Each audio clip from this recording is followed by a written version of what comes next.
Alors la question du jour, elle est très simple et la réponse est extrêmement complexe. C'est quand on regarde un livre d'histoire de l'art, on est entré dans notre dernier chapitre qui s'appelle Pas d'image. Dans ce monde d'images des années 20 à 70, je m'arrête à 68, parce que 66-68, il y a une vraie grosse coupure.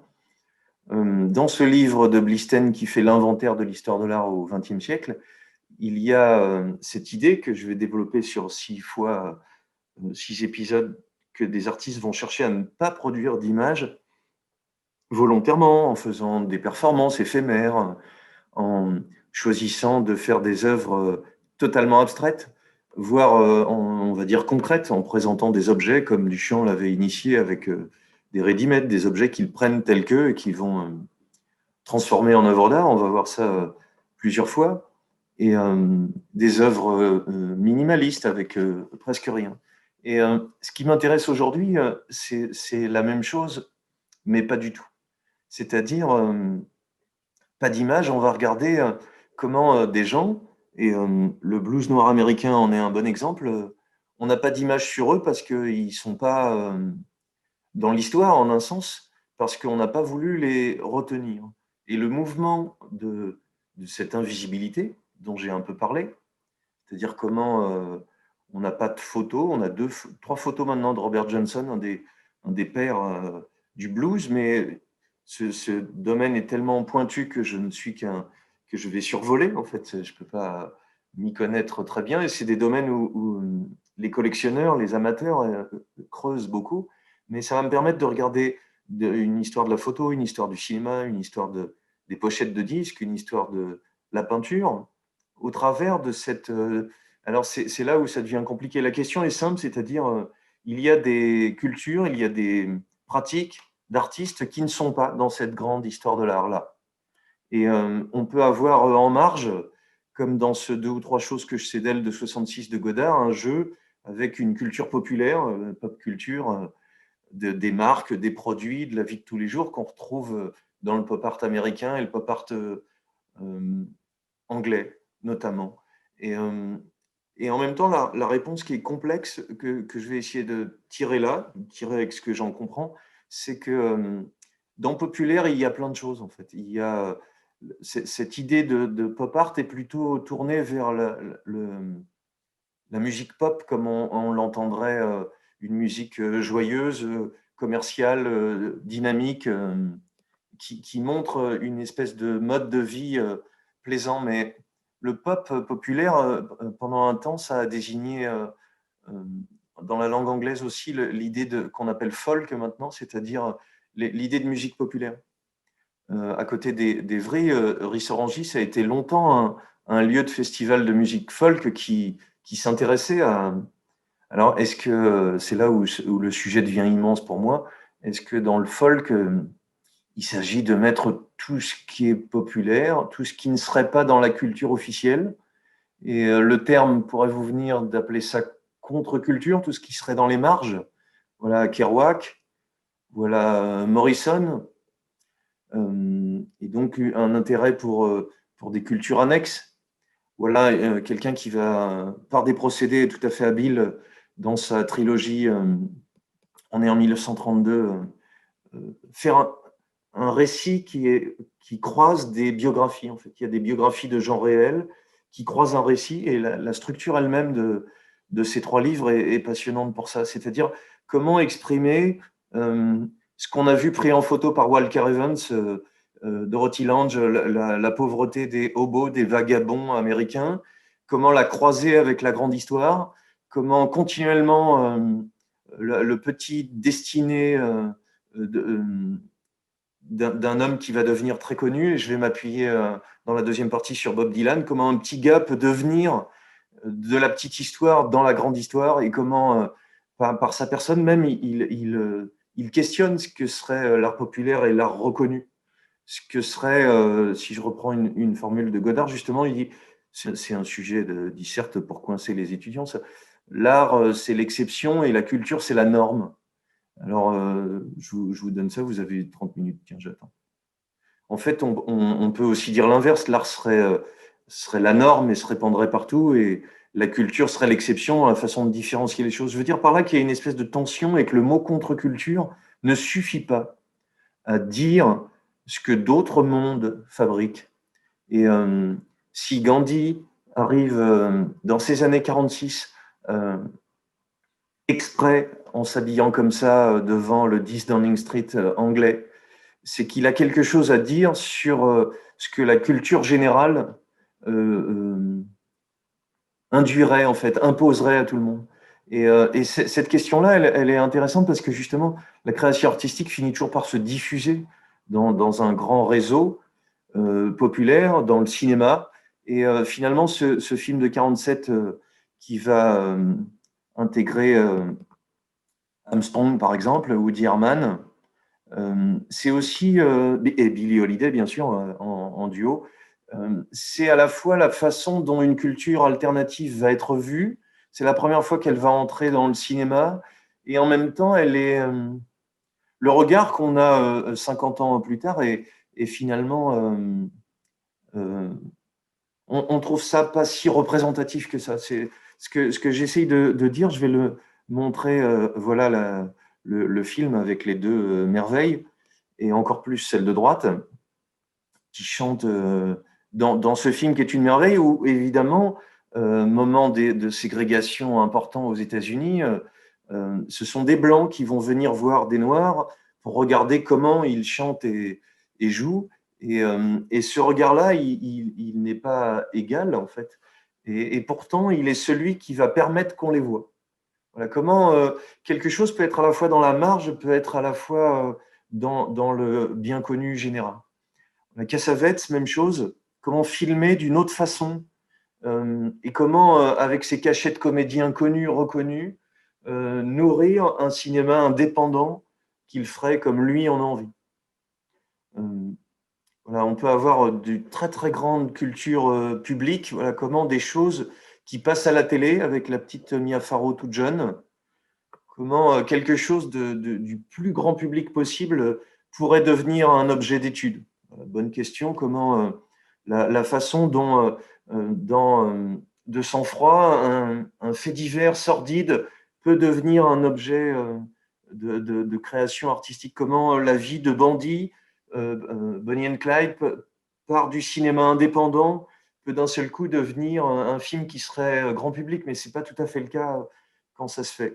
Comment, au sein d'un événement grand public, ô combien, les Jeux Olympiques de 68, comment une revendication politique aussi puissante que ça peut arriver par des individus, en fait, souvent par ce moment de traversée d'un individu, comment en plus cet impact politique, ben, ils ne le maîtrisent pas, c'est-à-dire comment ils sont traversés par quelque chose qui les dépasse. Et finalement, ce qu'on cherche à regarder là, parce que ce regard sur cette Amérique et qui fera la conclusion, c'est que le Easy Rider de 69, que j'examinerai pas, c'est aussi une traversée vers une Amérique qui fait plus très envie, qui fait un peu peur. Et il suffit d'avoir des passages dans le camp hippie ou vers la fin, quand on croise des Américains moyens, pour voir que cette Amérique est compliquée. Et on vient d'en avoir l'illustration par les élections.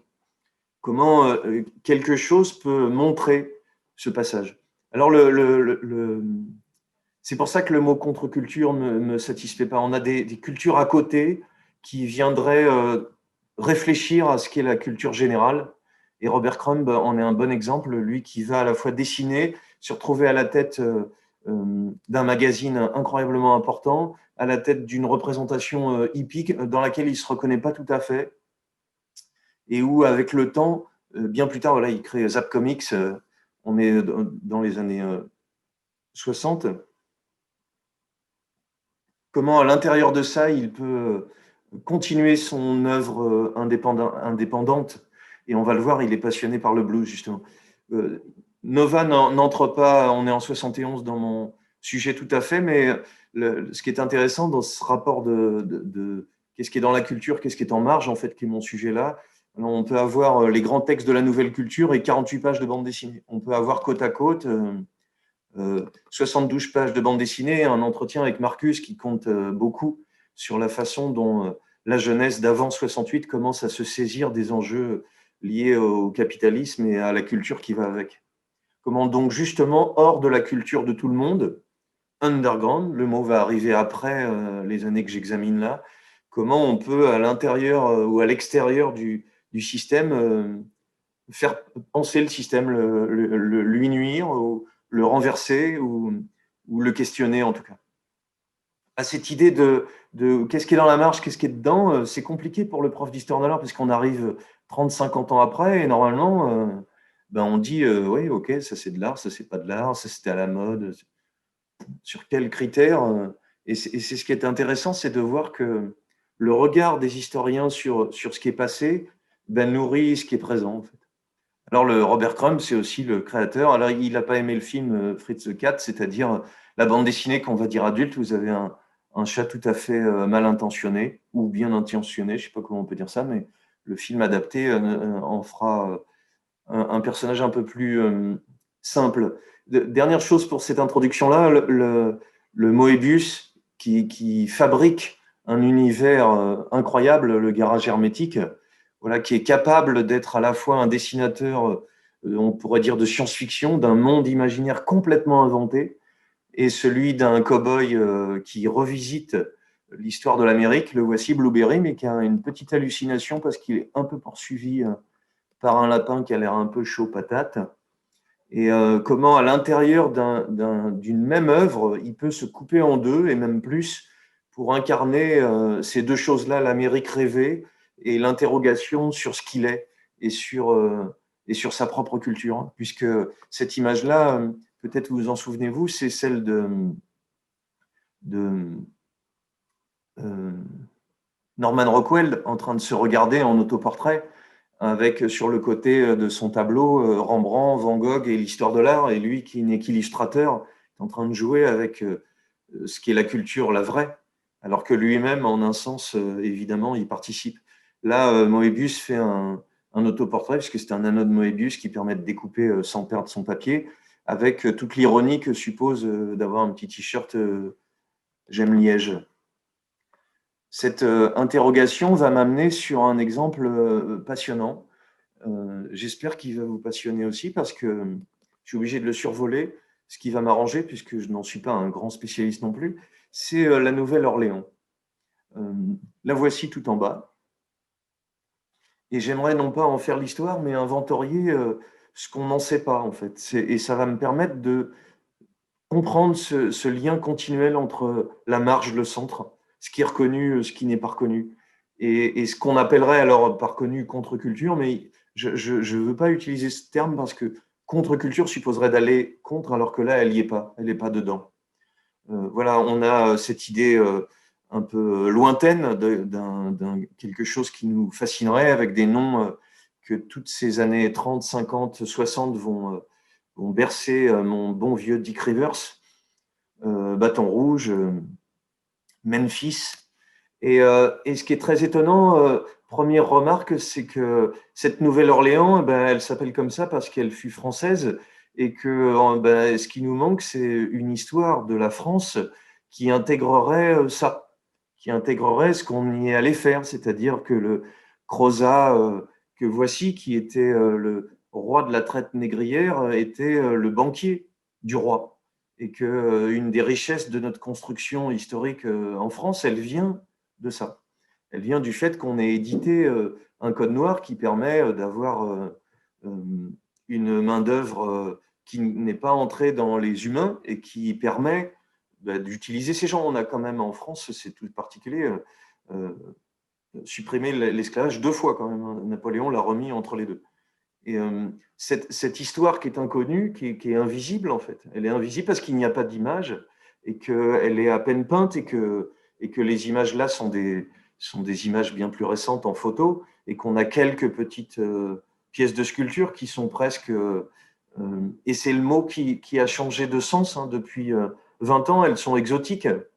Et quand on ignore ce que ça signifie, ça devient une espèce de lointain un peu rêvé et qui, au cœur de ce livre du XVIIIe siècle de l'abbé Prévost, voilà, tous ces gens partent à la Nouvelle-Orléans. Ils sont les filles de petite vertu, les soldats, ceux qui n'ont pas de lien sont envoyés à la Nouvelle-Orléans. Et cette Nouvelle-Orléans, c'est pour ça que je la mets dans l'histoire de France. Il y a un quartier français, le voilà, et on a chez Antoine, ça donne envie d'y aller, hein. C'est la tradition française représentée au plein milieu des États-Unis. Une France ben, je ne vais pas souvent dans des restos comme ça. Le mien est syrien-libanais, dites donc. Et on a, vous voyez, c'est écrit là, depuis 1840. Qu'est-ce qu'il y a en 1840 et juste après la Nouvelle-Orléans? Un deuxième point intéressant. Vous reconnaissez peut-être la petite danseuse qui est là. Ici a habité Degas parce qu'il est venu rendre visite à sa famille. Et on a un petit sujet d'exposition qui a eu lieu à la Nouvelle-Orléans. Et ce qui est très passionnant, c'est qu'on a quelques œuvres qui montrent ce travail du coton, surtout celle-ci qui est très connue, de 1873, et pas de noir dans l'image. Et cette richesse qui durera pas longtemps, hein, pour Degas, qui a une noblesse merveilleuse, puisqu'il va coller, il s'appelait Degas, et puis lui, il l'assemble, c'est la vraie noblesse, c'est celle qui n'a pas besoin d'afficher son titre. Voilà, comment ce rapport au voyage qui est là, c'est une esquisse d'un tableau qui n'a pas terminé, comment ce rapport au lointain nourrit énormément d'artistes dès le 19e siècle, et comment notre façon de le raconter a tendance à être franco-centrée. Voilà, c'est dans ce manque-là que, même sur des œuvres très connues, on s'aperçoit qu'il y a quelque chose qui fait un appel d'air qu'on ne connaît pas, en fait, qu'on ne peut pas résoudre.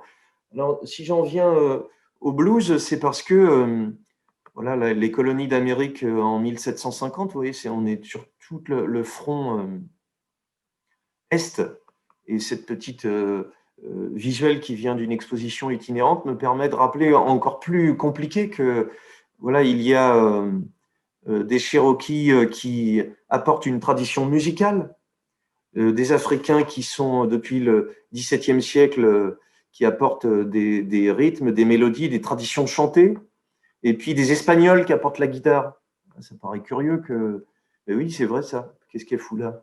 Et les Français, eux, ce qu'ils apportent, c'est des chansons, des thèmes et des pas de danse. Là, on va être au cœur de quelque chose qui va mélanger, mais dont les sources sont peu difficiles à lire. Et en fait, ce travail de lire, on a des Irlandais qui viennent, qui apportent des instruments également, voilà, qui vont fabriquer une musique de folklore. Folklore a encore un peu trop cette idée péjorative qu'on va voir questionnée par les Américains notamment. Voilà, cette façon de jouer avec des instruments simples, récupérés pour des artistes qui ne sont pas considérés comme tels et qui vont pendant longtemps, et c'est là où je veux en venir à nouveau, cette histoire ancienne, on ne la connaît pas, ce mélange, il est difficile à décrypter, mais il est au cœur de notre territoire également. Mais pourquoi est-ce que notre histoire a du mal à regarder ça? Il y a une responsabilité morale qui est très difficile à regarder, mais qu'il faut regarder pour comprendre comment cette marge se fabrique et comment cette marge se fabrique par le centre, en fait. Alors, la piste qui m'intéresse, c'est pas de voir ce qu'on a loupé, c'est aussi que pour un prof d'histoire de l'art, les bluesman, on est plutôt dans l'histoire de la musique que je connais moins, mais c'est l'histoire des images de la musique qui m'intéresse. Charlie Patton, voilà, une image et quelques, celle-ci, qui fait que nos pochettes de disques pendant très longtemps, et jusqu'en 1963, hein, c'est quand même récent et c'est dans ma période, il y aura un classement de musique afro-américaine, ça s'appelle même pas comme ça, et un classement de musique blanche, 63. On arrivera à Dylan justement. Mais c'est aussi cette séparation-là, ce public qui n'est pas le même, qui explique ce manque d'image. Bertali, si vous avez l'occasion de découvrir.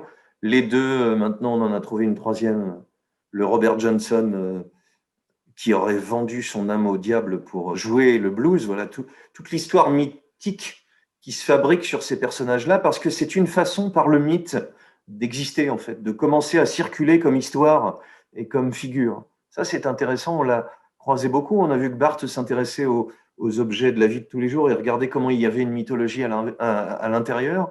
Mais cette idée que dans les images elles-mêmes et dans l'absence d'images, le mythe arrive, voilà quelque chose qui parle à l'histoire de la philosophie. On invente des histoires et quand il n'y a plus besoin d'en inventer, les images arriveraient peut-être. Blind Lemon qui est aveugle, Mamie Smith, et dont, si vous avez l'occasion de lire cette histoire encore plus incroyable qui fait que, moi je préfère elle, les femmes inventent le blues avant les hommes, vraisemblablement, et sont, quand on traduit les paroles de leurs textes, redoutablement vigoureuses. Elle y raconte qu'elle descend en ville et que si elle ne remonte pas avec un mec pour tirer un coup ou picoler, ça ne l'intéressera pas trop. Effectivement, nous ne voulons pas, voilà comment l'invisibilité se fabrique, on ne peut pas penser qu'une femme peut chanter, penser des choses comme ça. La dernière chose sur la Nouvelle-Orléans qui va nous emmener en voyage, c'est que dans ce bord de quartier français, un quartier particulier, Storyville, qui va contenir un maximum de lieux de prostitution, de picole, qui, si on va vite, est le début du jazz. On en a des traces par des petites cafés, le mot français se promène. On en a des traces par une espèce de guide du routard de l'époque, et on a même le téléphone qui permet de savoir ce qu'on va boire, les dames qu'on peut appeler pour les réserver, et la musique qu'on pourrait entendre de Tony Jackson, qu'on dit être un des inventeurs du jazz, en fait. Ce mélange de toutes ces sources musicales va fabriquer ça. J'en profite pour vous parler d'un autre invisible incroyable dont il faut que vous connaissiez l'origine, c'est que Ernest Belloc va être un photographe commercial toute sa carrière. Il fait des photos de gens dans ce quartier de la Nouvelle-Orléans, mais on découvre plus tard des clichés entiers des gens qu'il a pris en photo, et notamment des photos coquines au début et pornographiques après. Et donc, on a une sorte de trace de quelque chose qui a disparu, une pratique qu'on ne connaît pas et qui n'est pas fascinante seulement par l'étrangeté, le fait qu'on ait peu d'informations, mais aussi par la familiarité qu'il y a dans la prise de vue. En fait, elle a quelque chose dans les années 1911 qui ne ressemble pas tant que ça à ce qu'on connaît de la photo, tout simplement parce que c'est une pratique personnelle, en fait. On voit bien une copine sur un drap, pose, ah tiens, t'es avec le petit chien, ça fera plus naturel. Il y a quelque chose d'une pratique qui est en marge et qui est passionnante à regarder des prostituées, des photos de nus qui ont été retrouvées également, qui circulent sous le manteau, qui ne sont pas dans l'histoire de la photo.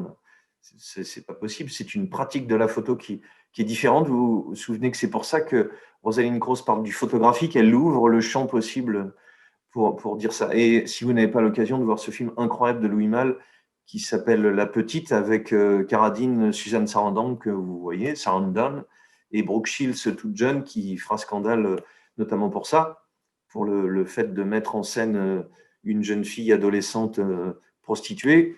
Et j'en profite parce que il n'est pas que le Huggy les bons tuyaux de Starsky Hutch, il est aussi une merveille dans ce film Faras. Je reviens à mon quartier de Storyville, Buddy Bolden, pour que vous ayez une idée, ce sont des orchestres plus construits avec des cuivres qui jouent dans ces bordels sur des temps comptés. Voici une idée.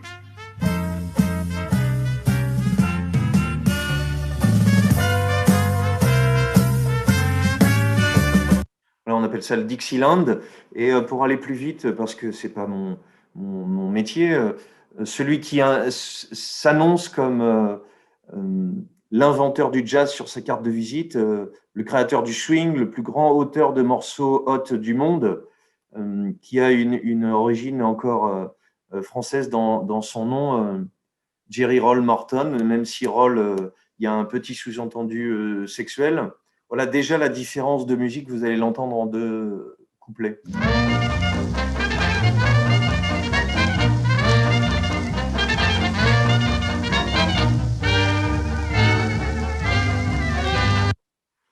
très peu d'images, hein, très peu de ces pochettes de disques ont été retrouvées plus tard, refabriquées plus tard.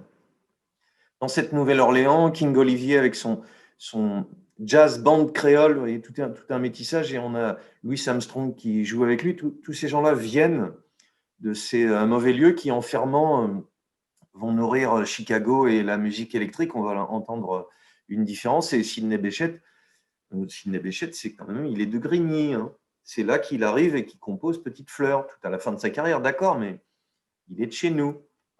Le seul qui s'intéresse à ces sujets-là, de cette musique qui est jouée vivante et qui n'est pas enregistrée, comptée, qui mettra du temps, c'est pour ça qu'on en a très peu de traces, c'est ce monsieur-là, John Lomax, lui et son fils. Le voici dès les années. Il est prof d'anglais, il s'intéresse, c'est tout à fait drôle, aux chansons de cow-boy. Et en 1910, il va faire ce livre qui va avoir un succès fou, parce qu'il avait commencé à composer des fausses chansons de cow-boy et son prof d'anglais lui avait dit que ce n'était pas très raisonnable. Et il participe à fonder cette Texas Folklore Society de 1909 avec l'idée de compulser, de garder la trace de ce langage parlé qui nourrirait et qui nourrira surtout l'ensemble de la culture américaine. Puisque la fin de mon histoire, le Nobel à Dylan est aussi donné comme quelqu'un qui a renouvelé la façon de faire de la poésie en y mélangeant les apports que je suis en train de montrer là. Le fils Lomax aussi va être un gros quêteur de chansons parce que dans cette Amérique, il s'intéresse à tout. Là, il est en Dominique, dans les Petites Antilles, en 62, le fils. Et donc, toute cette musique vivante, il la conserve en l'enregistrant. Celui qui va faire le lien aussi avec Dylan, c'est lui, c'est-à-dire, vous voyez, le slogan sur sa guitare, cette machine tue les fascistes, c'est-à-dire l'idée de s'intégrer à cette tradition de la musique populaire, alors qu'on peut appeler folk, qu'il entend, qu'il reprend. Il rencontre ce Joe Hill, qui est anarchiste, qui est suédois. Voilà, tout un tas de gens qui ont circulé, voyagé. Et le Joe Hill sera accusé d'un assassinat. Et comme il est anarchiste, il ne voudra jamais dire en gros où il était. Et voici son testament. Et une phrase va vous parler. Mon testament est facile à décider. Il est abattu d'une balle, hein, juste avant sa dernière parole, c'est feu, hein. Il n'y a rien à diviser. Ma famille n'a pas besoin de se plaindre. Voilà. Moss does not cling to a rolling stone. Pierre qui roule n'amasse pas mousse. Comment je peux être ces personnages qu'on appelle des hobos, c'est-à-dire des vagabonds qui sautent d'un train à un autre et qui circulent dans cette Amérique qui est en train de se construire et qui font circuler donc hors des sentiers de l'apprentissage normal cette culture chantée et parlée. Le Joe Hill que voilà compose, il est suédois, hein, la Suède interviendra pour qu'il ne soit pas tué et en peine perdue. Le Woody Guthrie que voilà qui inspirera Bob Dylan est inspiré lui-même par Joe Hill. Voilà, toute une tradition de construction de soi-même par autre chose que par du savoir fixe, du savoir sérieux. Alors, la suite, elle est merveilleuse et elle va avec lui, en fait. Lui, c'est un génie aussi. Lonnie Johnson, il va sur sa guitare, je vais vous mettre un extrait parce qu'il fait la transition quand la ville du Mississippi ferme tous ces bordels. Le bout de la ligne de train, c'est Chicago. Et la tradition dit que ce blues initial va devenir un blues ou un jazz électrique à Chicago. Mais ce petit bout d'émission enregistré tardivement est une merveille où on voit que Lonnie Johnson va jouer en égrénant sa guitare et vous allez comprendre qu'il naît l'ancêtre du rock. The one and only Lonnie Johnson.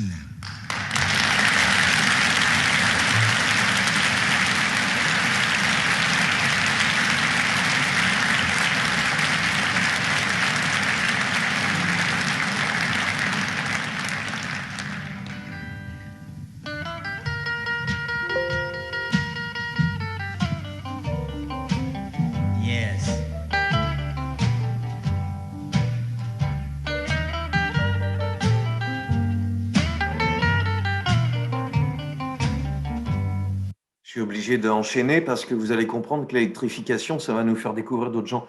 Ce Storyville ferme. Nous voici à Chicago, la transition que va faire Lonnie Johnson. La ville de la lumière, la ville, vous voyez, la ligne nous fait partir de là et on arrive à Chicago. On peut aller à d'autres endroits. Ce sont les voyages du blues. C'était une série de documentaires qu'a fait aussi Scorsese. Voilà à quoi ressemble la grande ville, comment ce mélange-là va se retrouver dans la ville électrique avec cet homme, si vous ne le connaissez pas, j'espère vous faire des découvertes, Magic Sam. Alors là, on est dans du lourd et on voit comment ce système de guitare égrenée va donner les guitares héros bientôt et comment c'est très curieux que cette histoire nous soit inconnue. Attention, là, ça va envoyer du lourd.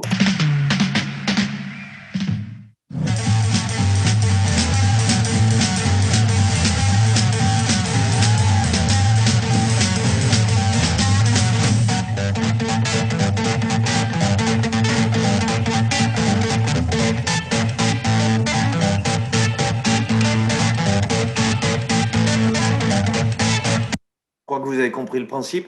Otis Spann qui joue du piano, John Lee Hooker que vous connaissez sans doute, il est un peu plus célèbre. Pourquoi je vous raconte toute cette histoire alors qu'on est dans une histoire des images? Vous allez me dire, lui je l'ai vu. Je vais vous dire ce qui se passe, c'est que c'est seulement dans les années 60 que cette différenciation noir-blanc dans les classements va s'arrêter.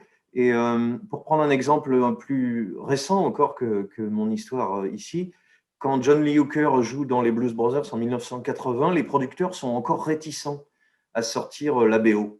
C'est-à-dire que cette différence de représentation, elle va se faire grâce à des musiciens blancs qui vont jouer de la musique noire ou inviter ces musiciens noirs à jouer avec eux.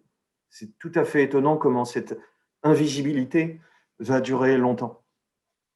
Le premier festival de folk... peut-être pas premier, pardon, 62, voilà ce dont je vous parlais. La date clé, la reconnaissance de fait par les Blancs de la musique noire, c'est 63, parce que la séparation du hit parade en deux est supprimée.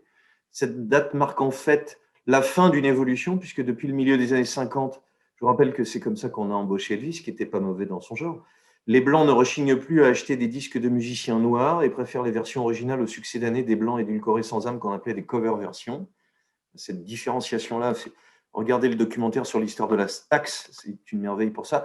Le second, et ça me sert d'enchaînement, la reconnaissance par les Blancs de la musique noire est plus intellectuelle, et voilà comment l'histoire de l'art se pointe.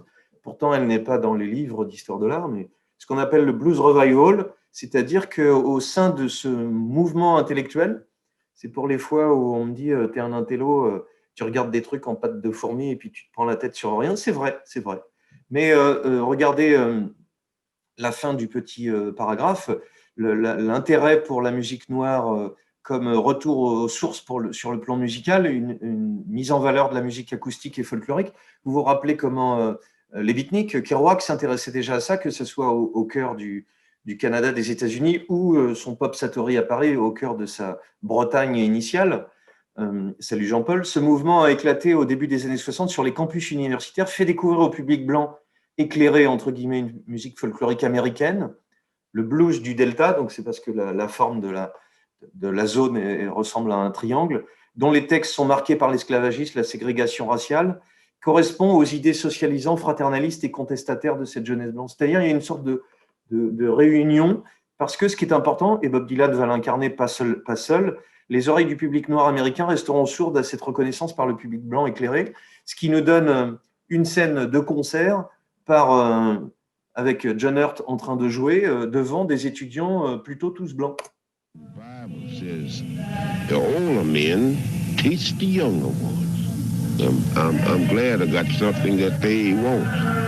Candyman. They like Candyman.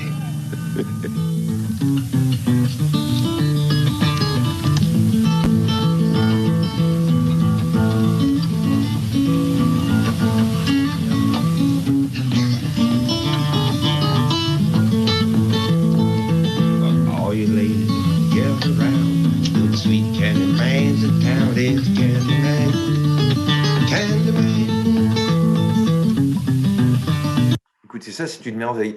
Voici le petit monsieur en question. Et voici mon champion de la démonstration. J'ai quelques tocs.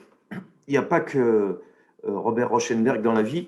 J'apprécie et admire beaucoup également un écrivain tout à fait vivant et très remuant qui s'appelle François Bon et qui a écrit une biographie des Rolling Stones. Et voici ce qu'il évoque lors d'une invitation à un festival.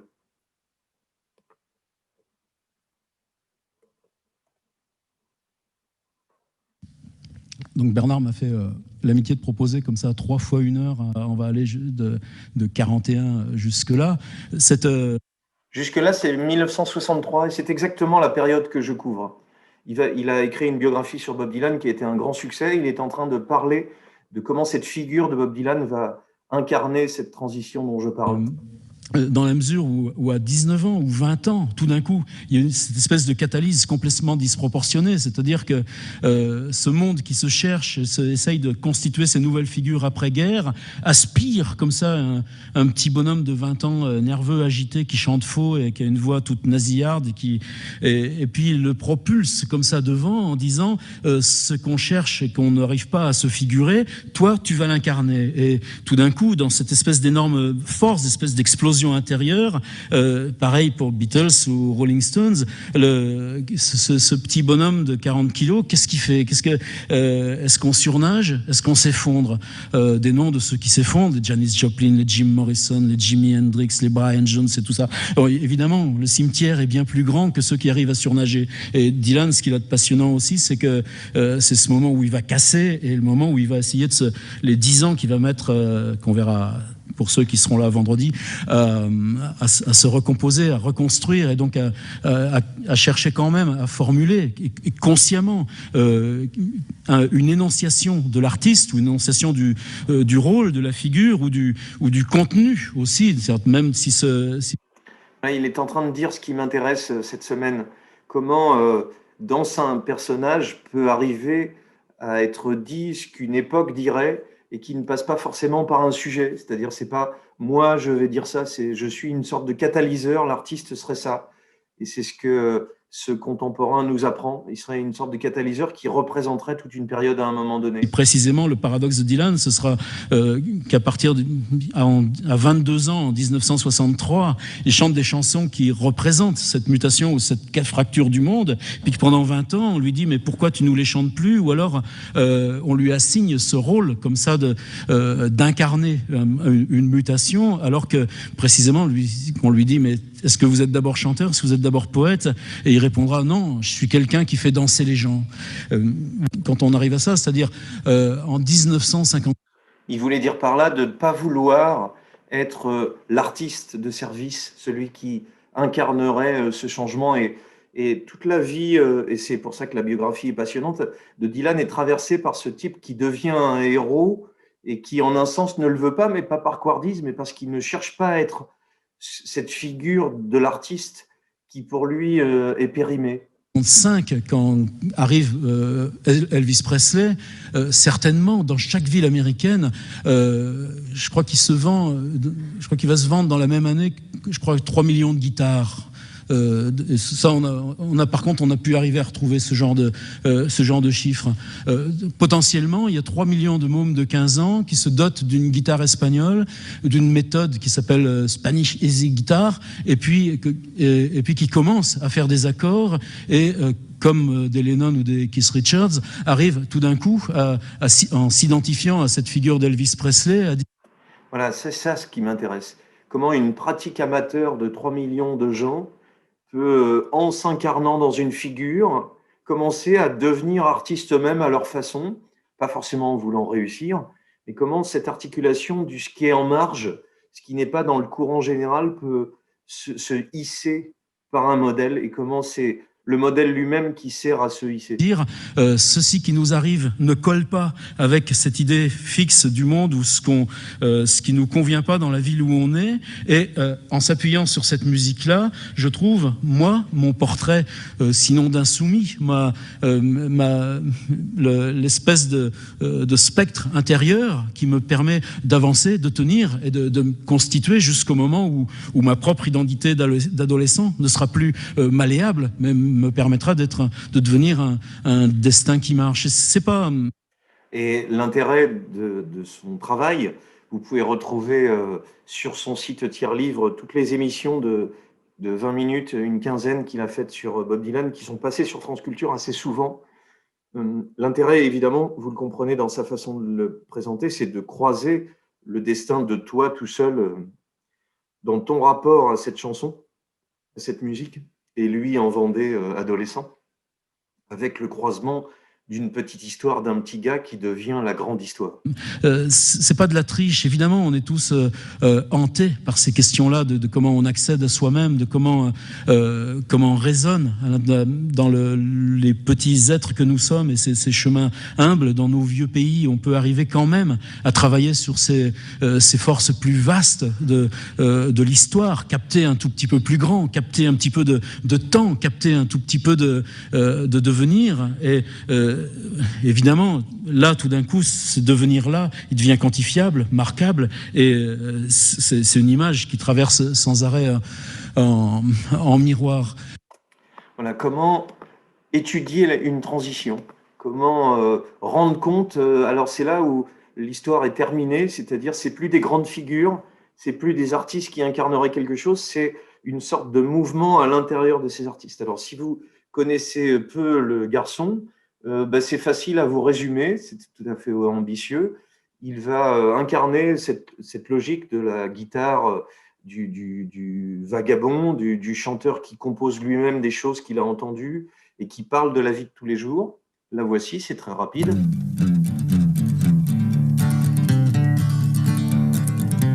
Feeling funny in my mind, Lord, I believe I'm fixing to die. Feeling funny in my mind, Lord, I believe I'm fixing to die. Et puis la transformation, un des éléments qui suit notre histoire des années 30 à 70, c'est-à-dire laisser cette guitare sèche et cette harmonica, cette tradition folk qui est représentée et s'électrifier.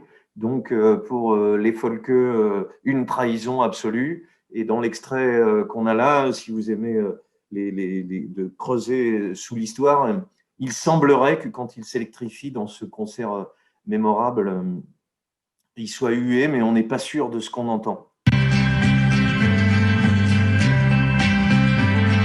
Once upon a time, you dressed so fine, through the bumps of time in your prime. Then you, people call, say beware, doll, you're bound to fall. You thought they were all. Vous avez compris qu'il est comme une Rolling Stone, comme une pierre qui roule lui-même. Vous vous souvenez aussi que la traversée de cette transition, elle est aussi dans le Bob Dylan, qui dans le fond de son clip a Allen Ginsberg.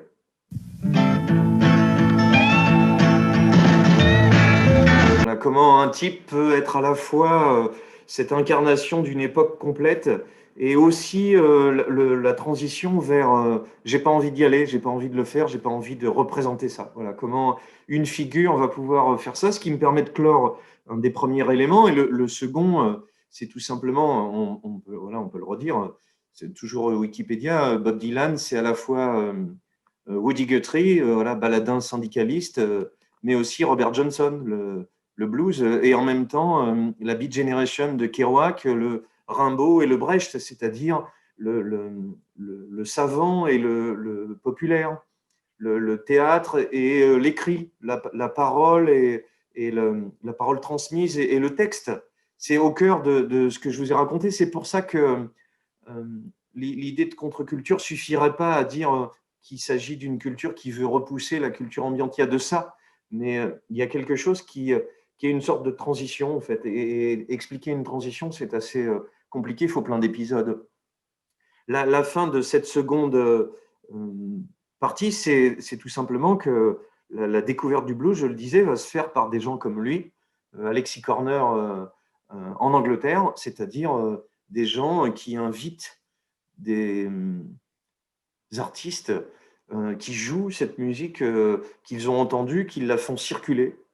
Et un exemple simple, voilà, les jeunes blancs anglais de Cream On va voir leur nom, ça va vous donner des souvenirs et la retranscription ensuite.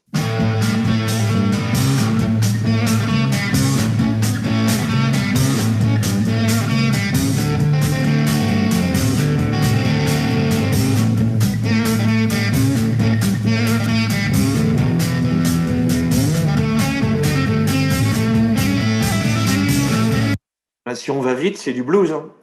Pas plus, pas moins. Et voici une version un peu plus enlevée encore avec quelqu'un qui sait ce que c'est que le métissage et qui est un des sujets du bouquin en cours de François Bon.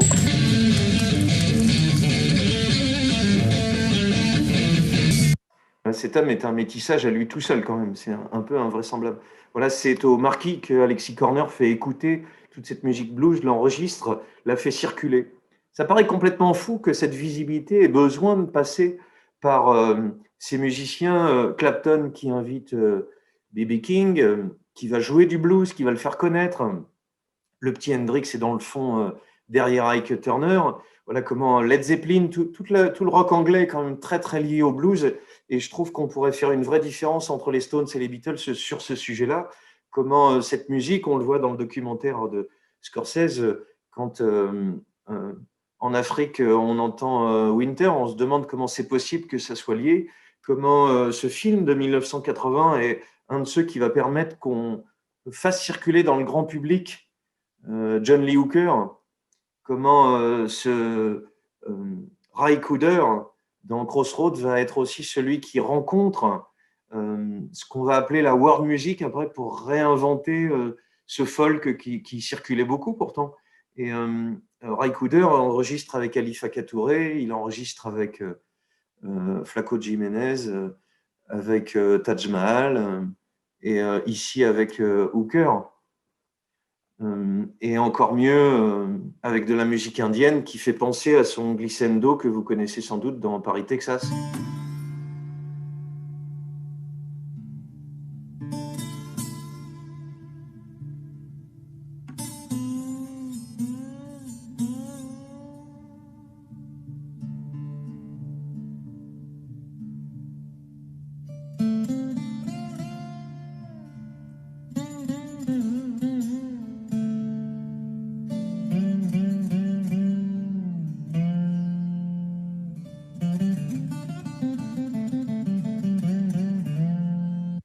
Voilà, des artistes passionnés qui vont montrer cette musique. Ça paraît complètement fou que ça soit récent.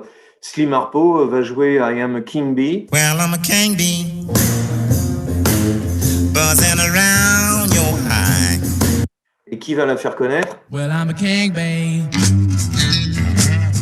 buzzing around your hive. Voilà, qui invite Muddy Waters à jouer sur scène avec eux?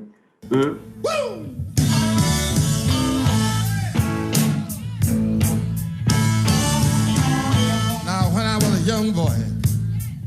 On est en 67 et on est sur la fin de cette période d'absence de visibilité, comment petit à petit, par des grandes figures, on fait connaître cette musique blues et comment on la partage.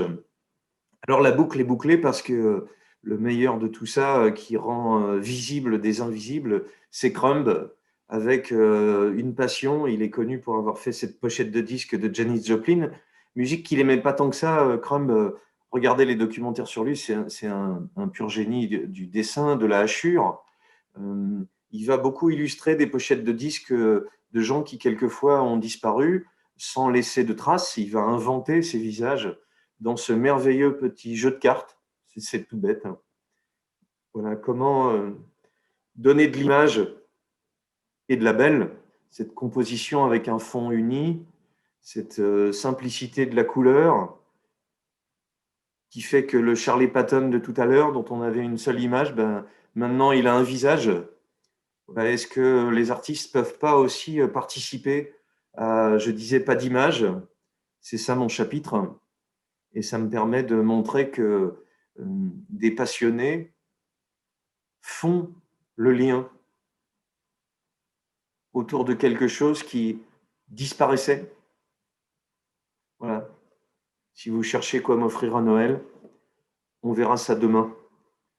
Robert Johnson